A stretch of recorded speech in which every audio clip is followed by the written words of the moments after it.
Hello दोस्तों, आज मैं सीडीपी से संबंधित कुछ वन लाइनर क्वेश्चंस लेके आया हूँ जो एग्ज़ाम की दृष्टि से बहुत महत्वपूर्ण हैं। चलिए स्टार्ट करते हैं पहले क्वेश्चन से। पर्सोना शब्द किस भाषा से लिया गया है और इसका अर्थ क्या है?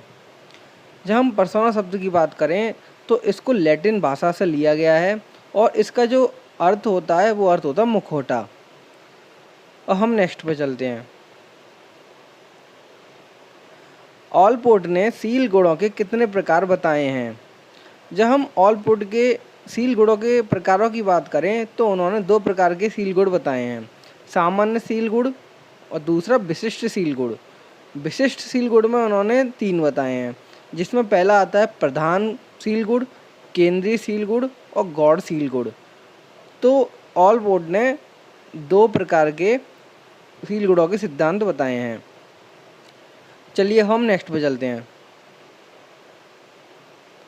व्यक्तित्व परीक्षण की व्यक्ति इतिहास विधि का जनक किसे कहा जाता है? व्यक्ति इतिहास विधि की बात करें तो यह विधि टाइडमैन ने दी थी। ये इस विधि का प्रयोग बाल अपराधी बालकों के लिए प्रयोग में लाया जाता है। और हम नेक्स्ट पे चलते हैं। तुलसीदास ने व्यक्तित्व के कितने प्रकार बताए हैं? जब हम तुलसीदास के अनुसार व्यक्तित्व के प्रकारों की बात करें तो उन्होंने 3 बताए हैं, गुलाब, पनस और रसाल। गुलाब का अर्थ होता है इसमें फेंकने वाला व्यक्ति, और पनस का अर्थ होता है जो व्यक्ति सिर्फ कार्य करता हो, और रसाल का अर्थ होता है जो दोनों प्रकार के मिश्रित रूप हो। और हम नेक्स्ट पे चलते हैं।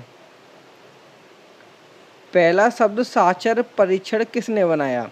जब हम पहला शब्द साक्षर परीक्षण की बात करें तो ये गाल्टन ने बनाया था। इसमें उन्होंने 75 शब्द बताए थे। और युंग की बात करें, युंग ने 100 शब्द बताए थे इसमें। अब हम नेक्स्ट पे चलते हैं। सामूहिक अचेतन मन का सिद्धांत किसने दिया? जब हम सामूहिक अचेतन मन के सिद्धांत की बात करें तो ये फ्राइड के शिष्य युंग ने दिया था। अब हम नेक्स्ट पे चलते हैं। स्वपन्न विश्लेषण विधि के जनक कौन है? जब हम स्वपन्न विश्लेषण विधि के जनक की बात करें तो ये व्यक्तिगत परीक्षण के अंतर्गत फ्राइड ने दी थी ये विधि।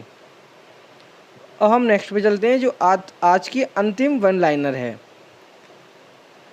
स्प्रेंजर ने अपने मूल्य आधारित व्यक्तित्व के सिद्धांत कितने प्रकार के मूल बताए हैं? जब हम स्प्रेंजर के अनुसार उनके व्यक्तिगत सिद्धांत के मूल्यों की बात करें तो उन्होंने 6 बताए हैं। 6 में उन्होंने पहला बताया है सामाजिक, दूसरा बताया है आर्थिक, तीसरा बताया है राजनीतिक, चौथा बताया है कलात्मक, 5वां बताया है उन्होंने धार्मिक, और जो अंतिम बताया है वो है सैद्धांतिक। तो मेरे द्वारा आज आपको कुछ महत्वपूर्ण वन लाइनर कराई गई हैं जो एग्ज़ाम की दृष्टि से बहुत महत्वपूर्ण हैं। यदि आपको ये वीडियो अच्छी लगी हो तो please like, share and subscribe करें एंड थैंक यू।